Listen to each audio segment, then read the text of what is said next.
set jenazah ni masjid beli ya? Tak pernah tak ada orang import? Ada.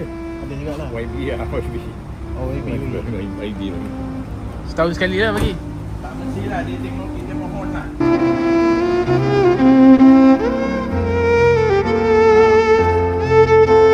Alhamdulillah pada 23 Julai 2026 kami Yayasan Niaza menguruskan amanah tuan-tuan dan puan-puan di luar sana dalam mengagikan sad kelengkapan jenazah di Masjid Muhammadiyah Kampung Pancang Berdana Sungai Besar Selangor untuk dimanfaatkan oleh ahli karya di sini. Assalamualaikum warahmatullahi wabarakatuh. Saya Haji Hasim bin Haji Solihin, Nazir Masjid Muhammadiyah Kampung Pancang Berdana Sungai Besar. Saya sangat berbangga kehadiran daripada Yayasan Adi Azhar yang telah menghantar persiapan mandian bidara untuk pengurusan jenazah, yang menghantar ataupun memurniakan dan memberi pada masjid kami untuk ahli karya 10 set. Jadi bagi pihak masjid mengucapkan banyak-banyak terima kasih kepada pihak yang menderma ataupun yang menyumbangkan set ini. Semoga ia sentiasa mendapat rahmat dan keberkatan daripada Allah Subhanahu Wa Taala. Semoga dia menjadi amal jariah kepada para penyumbang. InsyaAllah kami akan manfaatkan sebaik-baiknya. Terima kasih.